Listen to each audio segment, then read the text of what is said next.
രാജാവാകുന്ന നിത്യസത്യവചനത്തിനായി ഞങ്ങൾ അങ്ങയെ സ്തുതിക്കുന്നു. യേശുവേ, അങ്ങയുടെ പരിശുദ്ധാത്മാവിനെ നൽകി അങ്ങയുടെ മാഹാത്മ്യം കാണുവാൻ ഞങ്ങളുടെ ഉൾക്കണ്ണുകളെ തുറക്കണമേ. വചനമനുസരിച്ച് അങ്ങയുടെ സാക്ഷിയായി ജീവിച്ച് നിത്യജീവിതത്തിന് ഞങ്ങളെ അർഹരാക്കണമേ. ആമേൻ. വിശുദ്ധ പൗലോസ് ശ്ലീഹ ഹെബ്രായർക്ക് എഴുതിയ ലേഖനം 1-ാം അധ്യായം 1 മുതൽ തിരുവചനങ്ങൾ. ദൈവപുത്രൻ പൂർവകാലങ്ങളിൽ പ്രവാചകന്മാർ വഴി വിവിധ ഘട്ടങ്ങളിലും വിവിധ രീതികളിലും ദൈവം നമ്മുടെ പിതാക്കന്മാരോട് സംസാരിച്ചിട്ടുണ്ട്. എന്നാൽ ഈ അവസാന നാളുകളിൽ തൻ്റെ പുത്രൻ വഴി അവിടുന്ന് നമ്മോട് സംസാരിച്ചിരിക്കുന്നു.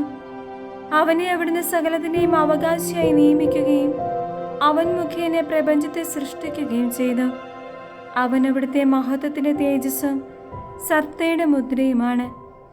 തൻ്റെ ശക്തിയുടെ വചനത്താൽ അവൻ എല്ലാറ്റിനെയും താങ്ങി നിർത്തുന്നു. പാപങ്ങളിൽ നിന്ന് നമ്മെ ശുദ്ധീകരിച്ചതിനു ശേഷം അത്യുന്നതങ്ങളിലുള്ള മഹത്വത്തിന്റെ വലതുഭാഗത്ത് അവൻ ഉപവിഷ്ടനായി. അവൻ അവകാശമാക്കിയ നാമം ദേവദൂതന്മാരുടേതിനേക്കാൾ ശ്രേഷ്ഠമായിരിക്കുന്നത് പോലെ അവനും അവരെക്കാൾ ശ്രേഷ്ഠനാണ്. ദൂതന്മാരെക്കാൾ ശ്രേഷ്ഠൻ. ഏത് ദൂതനോടാണ് നീ എൻ്റെ പുത്രനാണ് എന്നു ഞാൻ നിനക്ക് ജന്മമേകിയെന്ന് ഞാൻ അവന് പിതാവും അവൻ എനിക്ക് പുത്രനുമായിരിക്കുമെന്നും ദൈവം അരുളി ചെയ്തിട്ടുള്ളത്? വീണ്ടും തൻ്റെ ആദ്യജാതനെ ലോകത്തിലേക്ക് അയച്ചപ്പോൾ അവിടുന്ന് പറഞ്ഞു, ദൈവത്തിൻ്റെ ദൂതന്മാരെല്ലാം അവനെ ആരാധിക്കട്ടെ. അവിടുന്ന് തൻ്റെ ദൂതന്മാരെ കാറ്റും ശുശ്രൂഷകരെ തീനാളങ്ങളുമാക്കുന്നുവെന്ന് ദൂതന്മാരെ കുറിച്ച് പറഞ്ഞിരിക്കുന്നു. എന്നാൽ പുത്രനെ പറ്റി പറയുന്നു, ദൈവമേ, അങ്ങയുടെ സിംഹാസനം എന്നേക്കും നിലനിൽക്കുന്നു.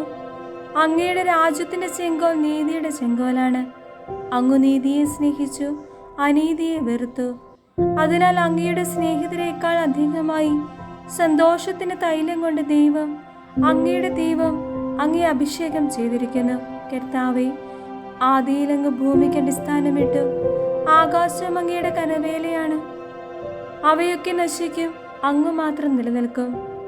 വസ്ത്രം പോലെ അവ പഴകിപ്പോകും, മേലങ്കി പോലെ അത് അവയെ മടക്കും. വസ്ത്രം പോലെ അവ മാറ്റപ്പെടും, എന്നാൽ അങ്ങേക്ക് മാറ്റമില്ല. അങ്ങയുടെ മത്സരങ്ങൾ അവസാനിക്കുകയില്ല.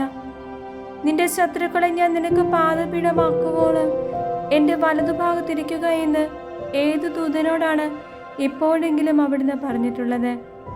രക്ഷയുടെ അവകാശികളാകാനിരിക്കുന്നവർക്ക് ശുശ്രൂഷ ചെയ്യാൻ അയക്കപ്പെട്ട സേവാത്മാക്കളല്ലേ അവരെല്ലാം.